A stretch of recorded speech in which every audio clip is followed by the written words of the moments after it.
What if the moment you left your body, something else found a way in? Jake Turner only wanted to escape his stressful life through astral projection.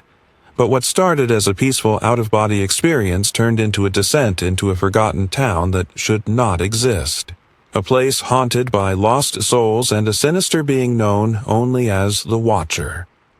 Now, Jake can't tell what's real, what's a dream, and whether he's still himself at all. This is more than a haunting. It's a quiet invasion of the mind. And once it begins, there may be no way back. Astral projection. It's been romanticized in books, whispered about in forums, and shared through eerie late-night YouTube stories.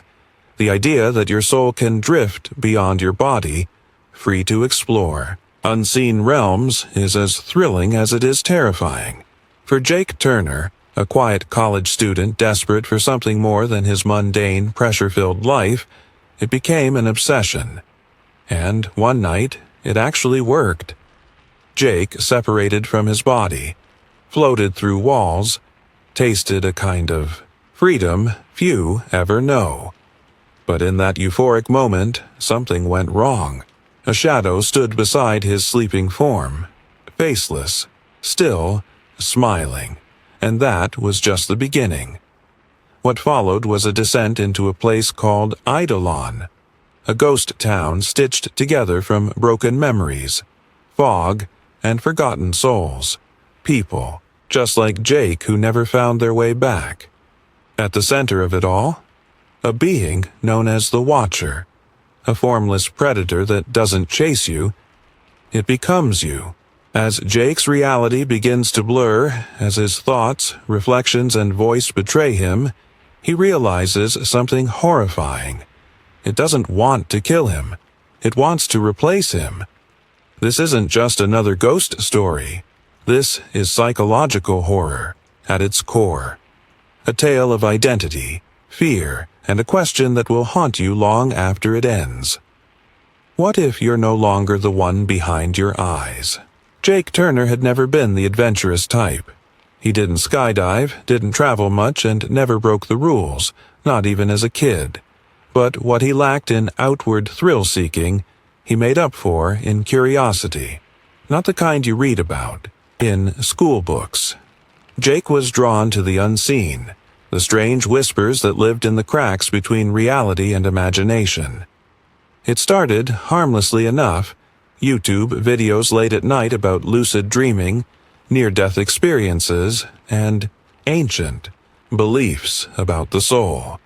One video in particular caught his attention. A soft-spoken man in a dimly lit room talked about astral projection, the act of willingly separating your consciousness from your physical body. He described floating above his bed, passing through walls, and exploring forgotten places in the astral realm. Jake was hooked. The idea seemed impossible, but there was something about it that felt familiar. Like he already knew it was real. Maybe it was his overactive imagination, or maybe it was the quiet emptiness in his life that made him so open to it. His days were filled with routines, classes, assignments, microwaved meals, and silence. Nights were even worse. So he decided to try it. Not because he fully believed it would work, but because he needed something to break the monotony. He followed every step the videos described. Dim the lights, lie completely still, relax your body while keeping your mind awake. It sounded easy, but the first week was frustrating. His limbs itched. His mind wandered. He fell asleep more often than not. Still, something pushed him to keep going. By the third week, things began to shift.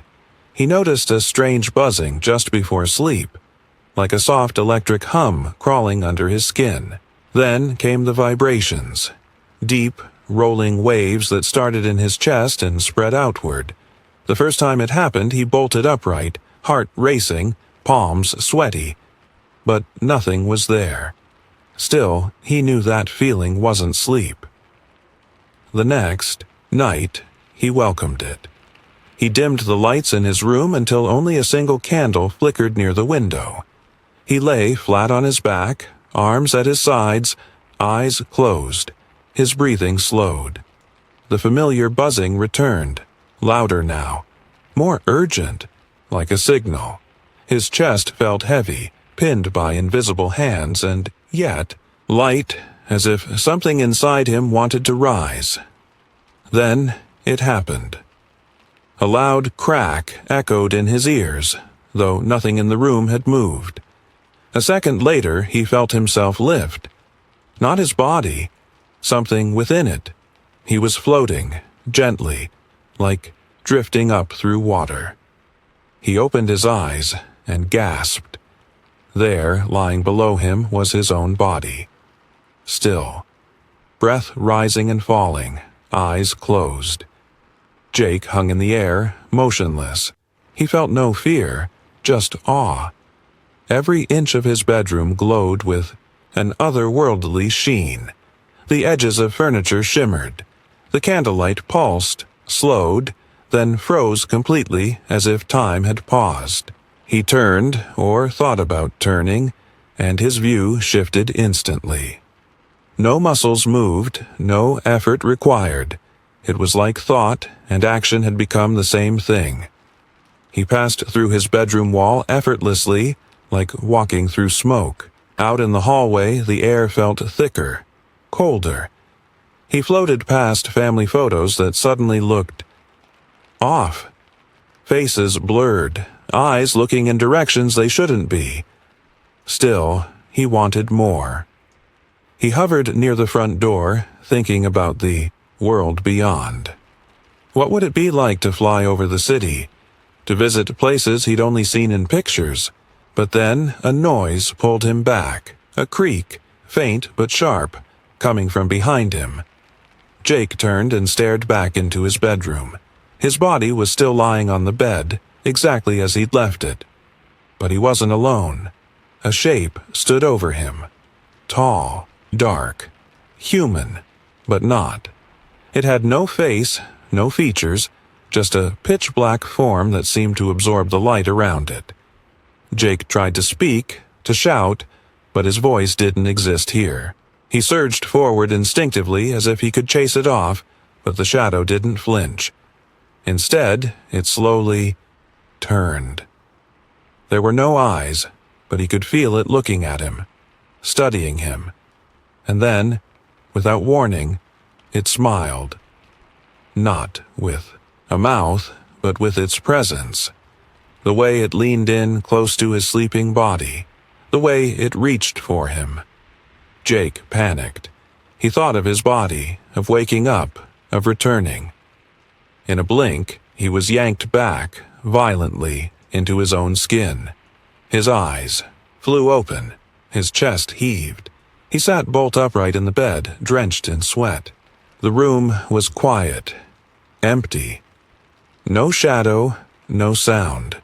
Just the soft flicker of the candle, now burned nearly to the base. He should have felt relieved, but he didn't. Because as he caught his breath and stared at the empty corner of the room, he couldn't shake the feeling that something had seen him, and now knew the way back. The morning after his first successful projection, Jake Turner felt strange. He wasn't sure how to describe it. He went through the usual motions, brushed his teeth, made toast, scrolled through messages he didn't feel like answering, but everything around him felt slightly off, like the world had shifted just a few inches out of alignment while he slept. The toast tasted like cardboard. His reflection in the mirror blinked a half-second too late. And no matter how many times he tried to shake it, he couldn't forget the faceless shadow that had hovered beside his sleeping body. Had it really happened? He wanted to believe it was a dream, his imagination getting the best of him. But there was one problem. He remembered it too clearly. Every detail, every sound, every feeling. Dreams didn't cling to you like that, not after a full night's sleep, and definitely not after coffee. By the time night fell again, Jake couldn't stop thinking about it. His body wanted rest, but his mind buzzed with a mix of fear and curiosity always won. That evening, he returned to the ritual. Candlelight, stillness, silence. But this time, he made one change. He set up his phone on a chair in the corner, camera pointed at his bed, recording. He told himself it was for proof, just in case something happened again. Deep down, though, he wanted to know if that thing returned. He lay flat, breathing slow, muscles relaxing one by one. And soon, it started. The hum in his chest, like tuning into a distant signal. The vibrations rolled through him, deeper and stronger than before. The pressure on his chest returned, but this time he didn't fight it. He let go, and once again, he slipped free. Jake floated above his body, the edges of his form glowing faintly in the dim candlelight. This time, he felt more in control. His thoughts were sharp, his senses heightened. He could hear the flame crackle in slow motion.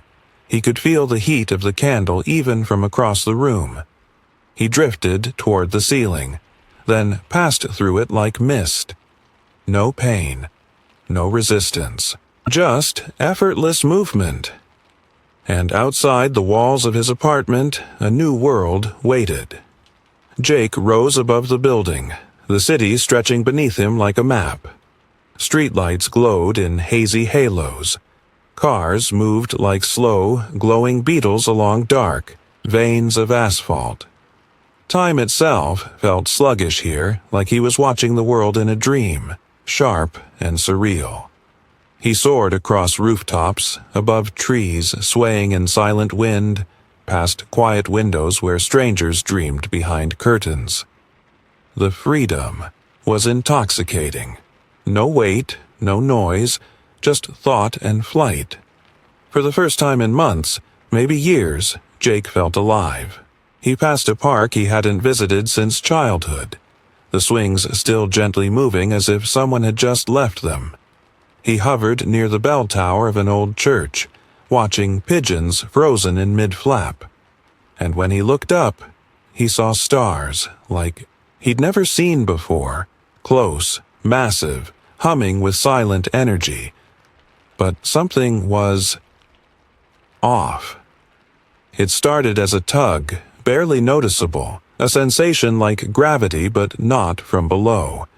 It came from behind him, a slow, pulling force drawing him, back toward home, back toward his body.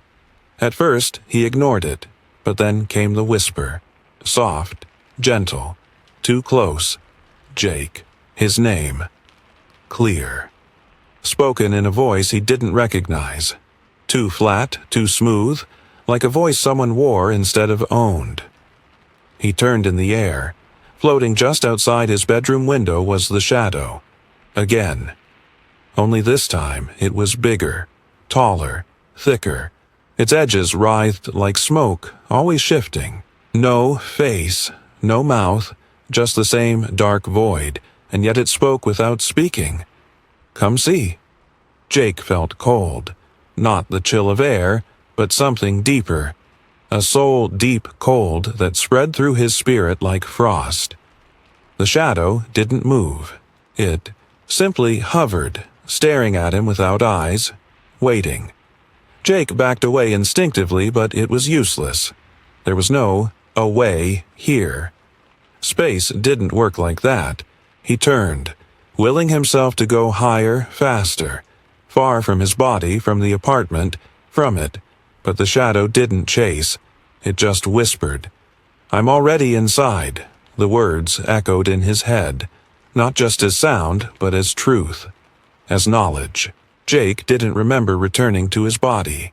One moment he was drifting in the sky, and the next, he jolted awake with a gasp, heart thundering in his chest. He sat up, panting, drenched in sweat. The candle was out. The room was dark. He grabbed his phone, hands shaking, and opened the video recording. The footage showed him lying still for nearly an hour. Nothing unusual. Until the final few minutes. At the 48-minute mark, something moved. A dark shape, low to the ground, slithered up the side of the bed like smoke. At the 50-minute mark, it leaned over his sleeping form. And even through the grainy video, Jake could see the outline of a face form in the black. No eyes, no mouth, just a slow, stretching grin. The shape bent closer, then vanished. The video ended with Jake shooting up in bed. He stared at the screen, hands cold, heart pounding, mouth dry. The words rang in his ears again, louder now. "I'm already inside." And suddenly, Jake understood something terrifying. It wasn't just watching him, it was waiting. Jake didn't sleep the next night, not because he didn't want to, but because he was afraid to.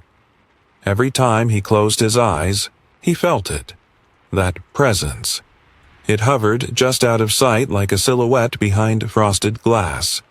He could sense it watching, breathing, almost grinning. It wasn't just in his dreams anymore. It was in his waking thoughts. It left a pressure in the air, like an electrical storm that never broke. He checked every corner of his apartment even though he knew it was pointless. The doors were locked. The lights were on. The closets were empty. And yet, it still felt like he wasn't alone. By the third night, the exhaustion was unbearable. His hands trembled. His thoughts slipped like water through his fingers. He kept, seeing his reflection move when he didn't, hearing whispers when no one was home. He had to know what was happening, what that shadow wanted, where it came from. So he gave in. He lit the candle, lay back on the bed, and let the vibrations come. They arrived faster now, like his soul was eager to leave. As if the barrier between his body and spirit had worn thin, like paper wet from rain. This time, there was no effort. He slipped free. But something was different. The world around him didn't shimmer the same way. The city outside wasn't quiet or glowing. It was gone. Instead, he stood in the middle of a street that didn't exist in real life. Cracked asphalt, crooked streetlights. Fog coiled through the air like living fingers. There were buildings. On either side, houses, stores, a diner with rusted signs, but all of them were dark, abandoned. The windows were either broken or boarded up. Doors hung on twisted hinges. Jake turned slowly, trying to understand where he was. This wasn't his neighborhood. This wasn't anywhere he recognized. And then he saw it, carved into the cracked welcome sign at the town's entrance. Eidolon stared. The word meant nothing to him. Yet it echoed somewhere deep in his mind like a forgotten name spoken long ago. The fog thickened behind him, sealing the road shut. There was no way back. The only direction was forward. So he walked. Every step echoed strangely, like the pavement was hollow beneath his feet. The air was still. Not quiet, still. The kind of stillness that felt watched. The deeper he went into the town, the worse it became. The houses were frozen in time. Tables were still set with dusty plates. Beds left unmade. Children's toys sat mid-play on front lawns turned to dry. Dead. Grass. He passed a grocery store with shelves full of rotting fruit and faded labels. A school where chalk still clung to the blackboard, though the desks were overturned and clawed with deep gouges, but not a single person. No bodies. No signs of struggle. Just absence. A world emptied in a heartbeat. Jake kept moving. The fog shifted with him, curling around corners, muting his footsteps. Shadows darted between windows when he wasn't looking directly at them. Streetlights flickered to life as he passed, casting long, stretched shadows behind him. At one intersection, he found a mirror. It stood alone in the middle of the street. No frame, no stand, just a tall, rectangular pane of glass, perfectly clean, anchored to nothing. Jake stared into it, and what stared back was not his astral form, it was his body, his real body, sleeping back in his apartment. Pale, still, but not peaceful. Something was leaning over it.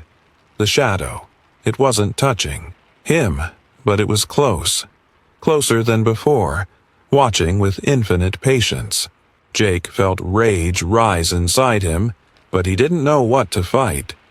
He punched the mirror. It rippled like water but didn't break. His hand passed through it, cold and tingling. Behind the mirror, the fog parted, revealing a long road leading deeper into Eidolon. At the end of it, in the distance, was movement. A figure. Walking slowly. Jake called out, but his voice was swallowed by the mist. He chased after the figure, drawn forward like a moth to flame. The road twisted, dipped into overgrown woods, and opened up to a small clearing. There, in the center, was an old house, Victorian style. Tall and narrow, with blackened windows and a porch lined with broken rocking chairs. And on the porch sat the figure, a woman dressed in white, her head bowed. Jake approached slowly. "Hello," he called. "Do you live here?"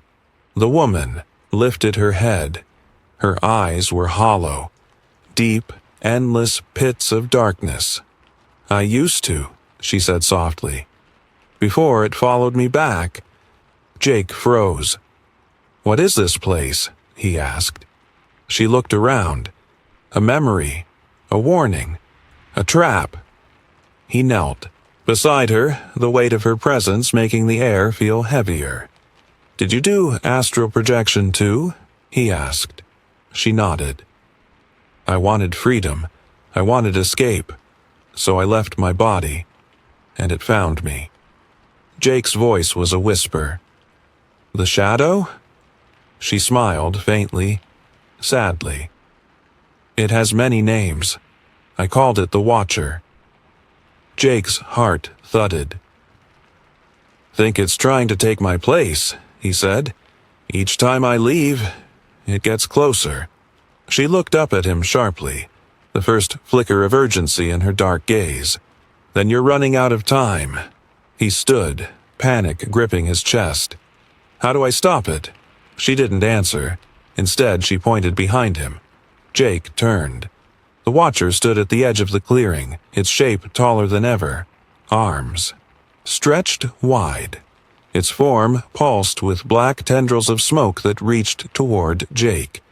"You shouldn't have come here again," the woman whispered. "Now it knows you belong." The Watcher stepped forward. Jake backed away, heart racing, mind screaming to return, to wake up, but there was no escape. The fog had returned. The road was gone, and Eidolon had locked its gates behind him. Jake ran. The moment the Watcher stepped into the clearing, something primal took over. Pure, instinctual terror. He didn't think, didn't look back, didn't breathe. He just ran. Through the crooked forest path, past trees with bark like charred skin, past rusted signs with no names. The fog closed in behind him like a door slamming shut. Branches didn't bend away from him. They reached. One caught his shoulder even though he had no physical form. It shouldn't have hurt, but it did. The pain was sharp, hot, searing through his ghost body like a brand. He staggered, stumbled, but kept going until he burst out of the woods and back into the town. Only it wasn't the same anymore. Eidolon had changed. The streets had twisted. Buildings were in different places. The diner was now a church. The church was now a playground. The sky was darker, no longer gray but pitch black, with no stars, no moon, only a deep, endless void. And worst of all, he wasn't alone anymore. The town was crowded. Dozens, maybe hundreds of figures roamed the streets. Not people. Echoes. Ghosts of the mind. They weren't solid. They flickered like old film projected on smoke. Some wept. Some screamed. Some just stared at nothing.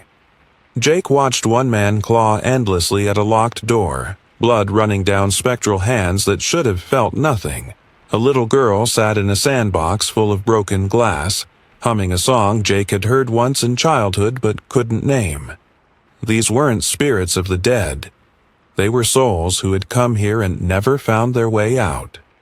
And now they were trapped in loops of memory, madness, and despair. Jake walked slowly, keeping his distance. The echoes didn't seem to notice him, yet. They were too caught up in whatever sorrow had rooted them here. Still, he felt a pressure in the air, like 1,000 invisible eyes pressed against his skin. He turned a corner and saw it, a house he recognized. His house.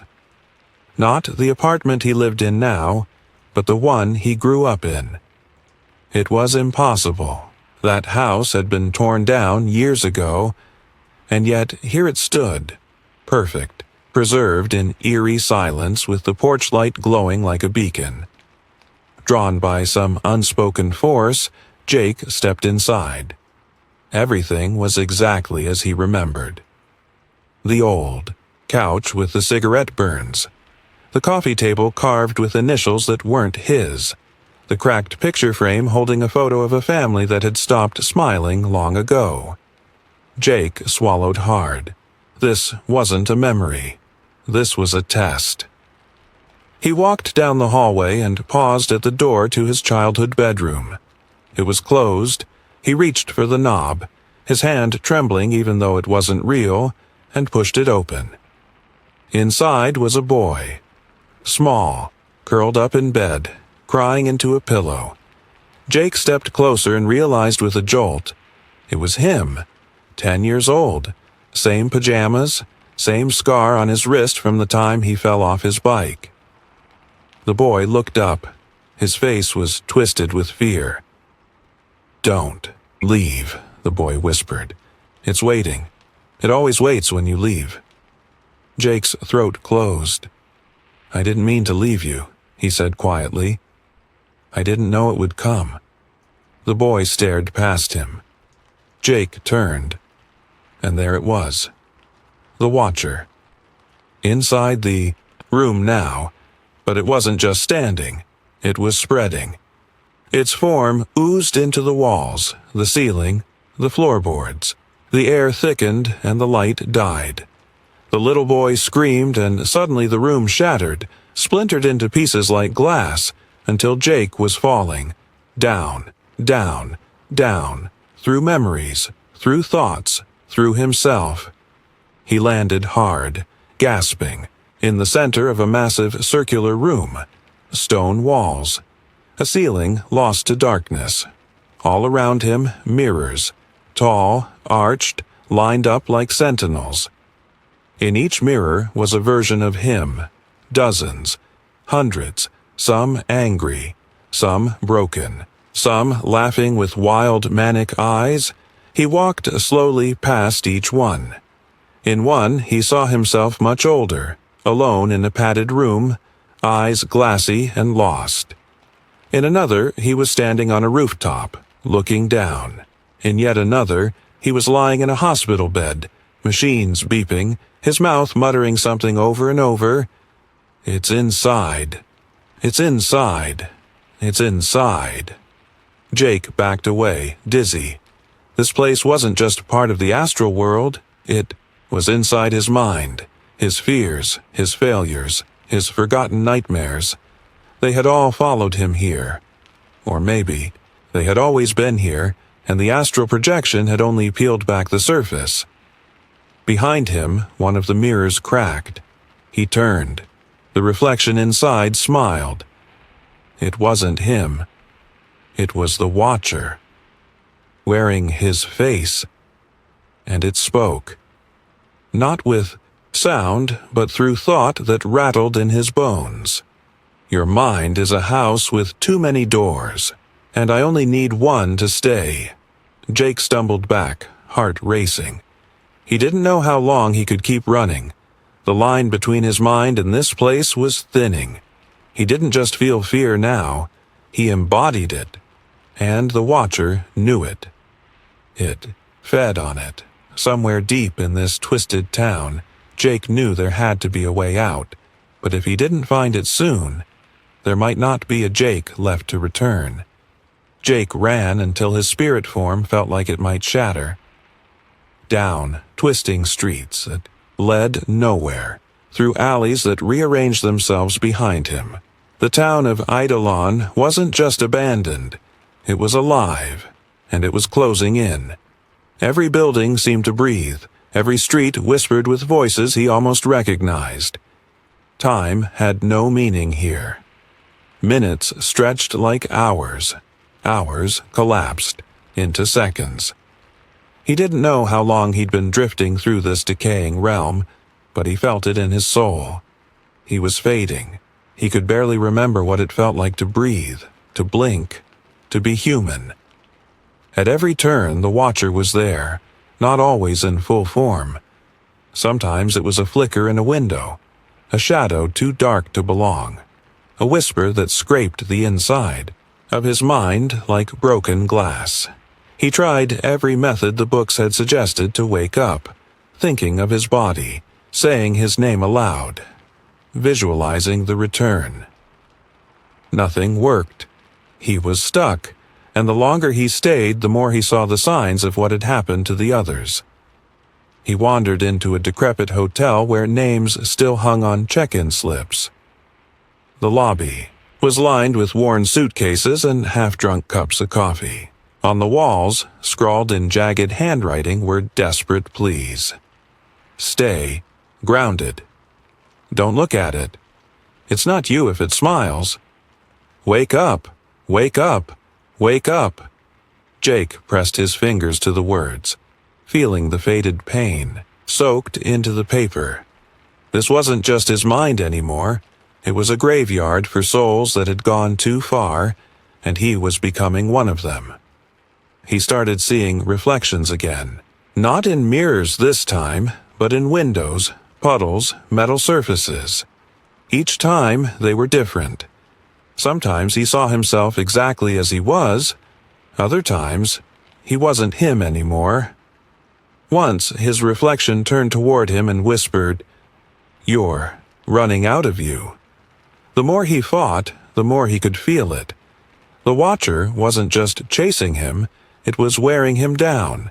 It was peeling away his identity like skin from fruit. Replacing. In one moment of strange clarity, he found himself standing in front of a school he'd never entered, but somehow knew. Its red bricks were worn, the doors chained shut. But the playground behind it? Familiar. He walked around to the rusted swings, staring at the crooked jungle gym, the cracked slide, the chalk drawings still clinging to the sidewalk even though no child had touched them in decades. This was his old school, the one that had burned down when he was 8. Only it was, here, perfectly preserved. Another test, another trap. He walked into the building. The interior was wrong. Every hallway stretched too far. Every locker hummed softly like it was alive. The lights flickered but never went out. Then he heard it, a voice, coming from room 2B. He followed, it like a thread in the dark drawn by the sound of someone speaking softly, over and over. Not chanting, but reciting. When he reached the door, he pushed it open slowly. There, sitting at a desk in the middle of the room, was Jake, but not him. This Jake was smiling, too widely, unnaturally still. Its eyes locked onto him the moment the door creaked open. "Hello again," it said. Jake backed away. "You're not me." "Oh, but I will be," it said, rising slowly. "You're slipping. You've already given so much." It stepped forward.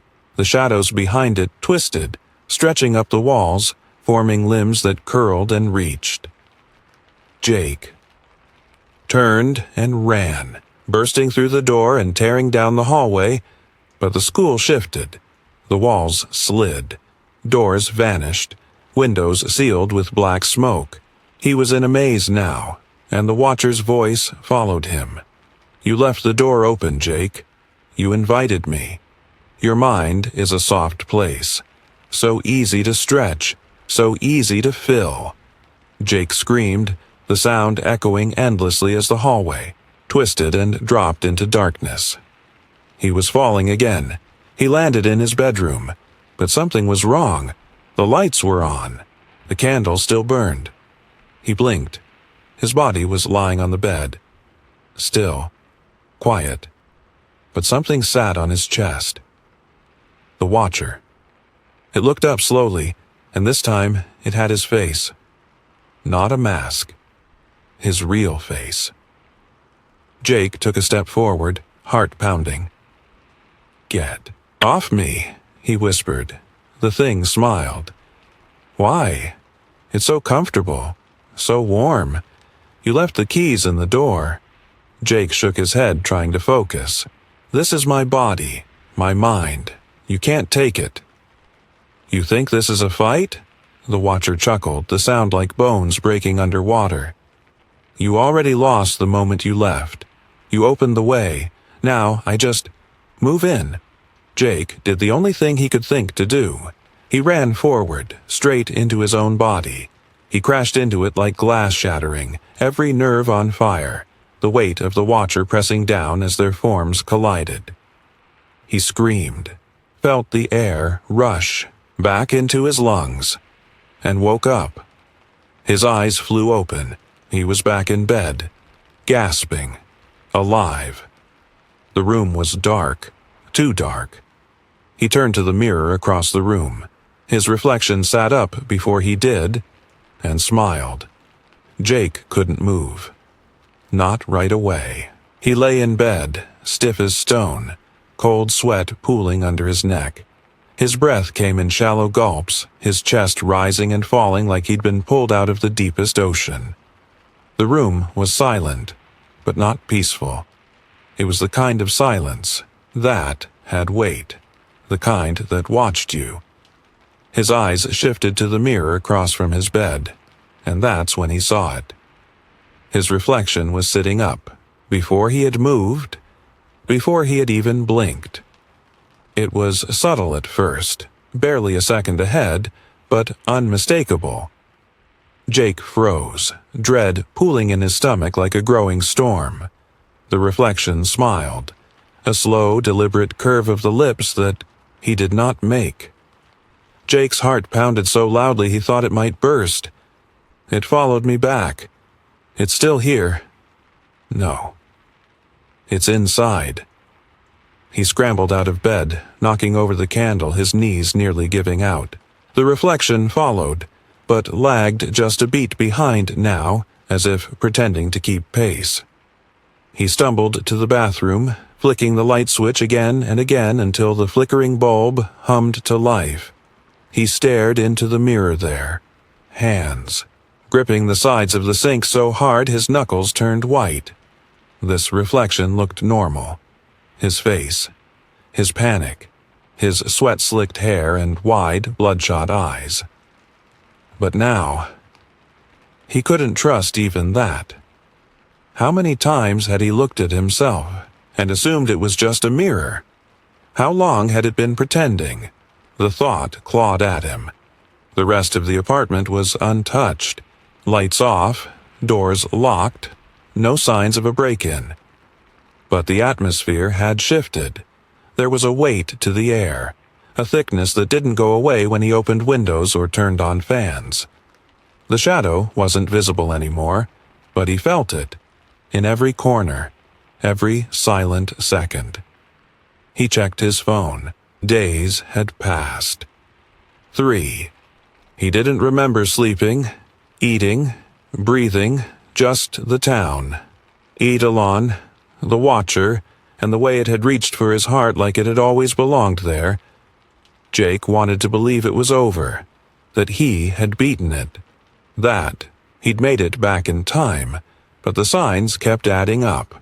The reflection, the delay in movement, the whispers just beneath the white noise of the TV, the way his name echoed in the faucet when he turned it on too fast. Then came the dreams. They weren't like before, not vivid or full of symbols, just empty. Pitch-black voids where he floated for what felt like hours. No time, no sound, just the sensation that something was watching, somewhere in that dark. He'd wake gasping, lungs full of icy air, and his reflection would already be awake, staring back at him with a look of tired amusement. It didn't speak. Not anymore. It didn't have to, because Jake knew what it was doing. The Watcher wasn't trying to possess him in one night. It was slowly replacing him. Piece by piece. Memory by memory. Thought by thought. Like water filling a glass, patiently, steadily, until it overflowed. Jake began to lose time. He'd wake up in different clothes, find dishes he didn't remember using. Books moved from shelves. The TV turned to static. Once, he found his phone recording video.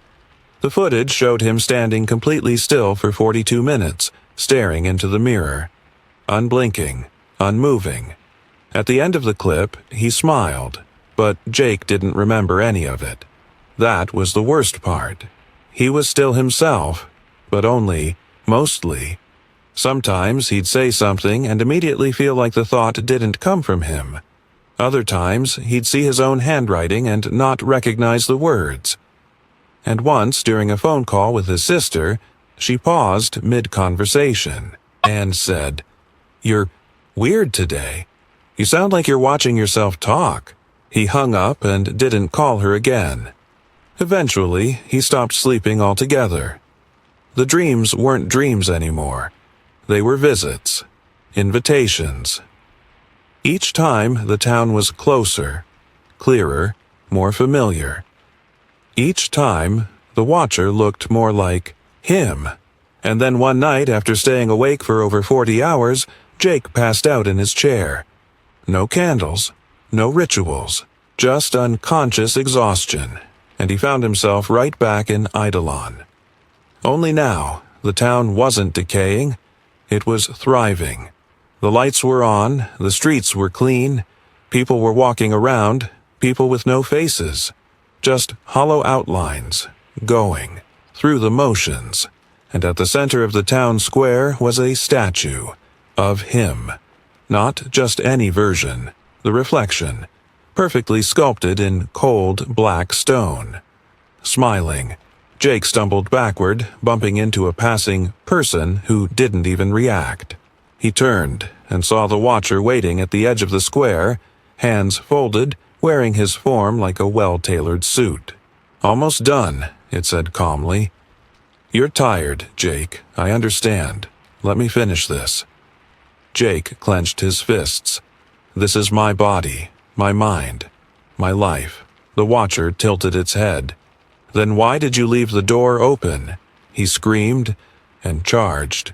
Not to fight, to run, to wake, to get back one last time. Jake gasped awake in bed, throat raw, heart hammering. He sprang from the mattress and ran to the mirror, chest heaving. The reflection followed. Perfectly. No delay. No smile. Just him. He watched for minutes, trembling. And then he smiled. Not the Watcher. Jake, a real smile. Small. Relieved. For the first time in days, he believed, truly believed, he had made it back. But as he turned away and collapsed onto the couch, something flickered in the mirror. Just a flash. Barely visible. A grin, held for a second too long. And then it was gone. Epilogue.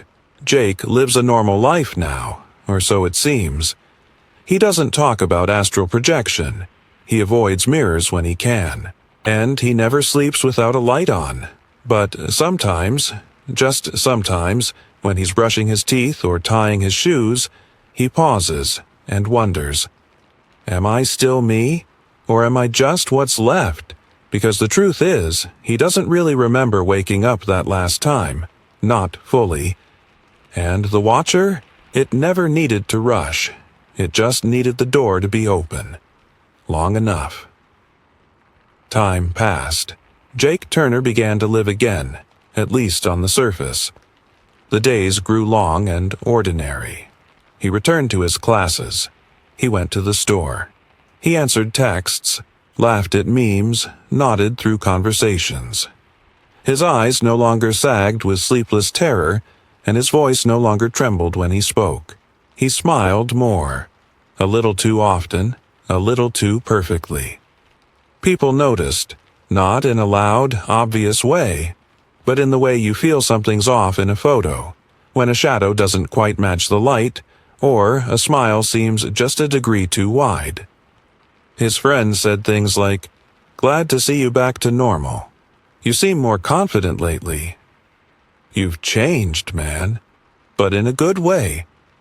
Jake always thanked them with that same calm smile. But behind his eyes, deep in the places people don't see, doubt churned like a hidden storm. He started keeping a journal again, not for poetry or class notes, but for himself, to track time, to write down what he knew was true. Day 1. Woke up at 6:43 a.m. Coffee tasted bitter. Day 2.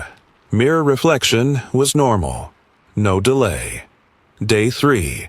Dreamed of Eidolon again. Fog thicker, statue gone. Day 4. Lost 30 minutes. No explanation. Phone says I made a call I don't remember. He wrote everything. Every flicker of wrongness, every tingle of static in his fingertips, every reflection that seemed to blink just before or after he did. At first, the entries were clean, sharp, his handwriting crisp and familiar. But over time, the letters changed, curved differently, became tighter, neater, like someone else was trying to mimic him, and getting better. By day 19, he stopped writing. The last entry simply read, "I don't remember if I wrote this." Jake tried to rationalize it. The mind is fragile, right? He'd been through trauma, stress, exhaustion. Maybe the dreams, the town, the shadow, maybe all of it had been psychosomatic. A deep dive into the subconscious. A lucid nightmare gone too far. But the signs didn't stop. He once opened the fridge and found it stocked with food he'd never bought. Perfectly arranged. Labels facing forward. His style, but not his habits. He found drawings in his sketchbook. Images of the watcher wearing different faces. Smiling in mirrors. Standing in doorways. Always watching. He stopped sketching altogether. Still, Jake functioned. He worked. He spoke. He laughed when prompted. But the world now felt like a stage play with shifting backdrops. Familiar, yet paper-thin. Like if he peeled back the wallpaper, he'd see the town of Eidolon stretched beneath it, waiting, patient, eternal. Sometimes he wondered, did I ever really wake up? Then came the incident at the bookstore. He was browsing the occult section, old habits. Something about pages and ink felt safer than screens. A book caught his eye, dusty, unmarked spine. He pulled it out and opened to a page that simply read, "You are not alone in here." He blinked. The page was blank. He flipped through. Nothing. No words, no symbols. He put the book back. Behind him, someone whispered, "Jake?" He turned quickly. No one. He left without buying anything, his skin crawling. That night, the dreams returned. Stronger. He stood in front of a door in the middle of a vast black field. The same door every time. Heavy, wooden, marked with a carved word, return. Sometimes he opened it, sometimes he couldn't. Once the door opened on its own, and he saw himself standing inside, smiling, waving, wearing his skin like a tailored coat. One morning, Jake looked in the mirror and asked out loud, "Am I still me?" His reflection stared back, calm, still. Then it whispered without moving its lips, "Does it matter anymore?" Jake backed away, knocking over a bottle of mouthwash, heart racing. He didn't sleep that night. Or the next. He drowned himself in noise, TVs, radios, music, podcasts, anything to keep the silence at bay, but in the quiet between songs. In the moment before a video loaded, he always heard it. Breathing. Not his. Deeper. Slower. Waiting. Eventually, Jake stopped trying to fight it. He went through the motions. He lived, but he did not rest. He couldn't, because he no longer trusted what sleep would bring. He didn't fear dreams. He feared what waited behind them. The Watcher didn't need to chase him anymore. It had already won in part. Now it simply waited for the rest. For the day, Jake finally let go, or slipped up, or forgot who he was completely. Because when your thoughts are no longer entirely your own, when your memories begin to echo back with a stranger's voice, when your reflection winks without you, you're not alone anymore. Final note, found in Jake's journal, undated. I still feel like me. Most days. But sometimes, when I laugh, too loud or smile too long, I wonder if I'm just watching from somewhere far away, screaming through glass, while it wears my face. If you're reading this, and you've ever thought about leaving your body, don't. It knows the way back. If you're ready for a chilling 1-hour descent into the unknown, press play and don't look away. Like, comment your theories, and subscribe for more terrifying tales that linger long after the story ends. But remember, check your reflection when it's over, just to be sure.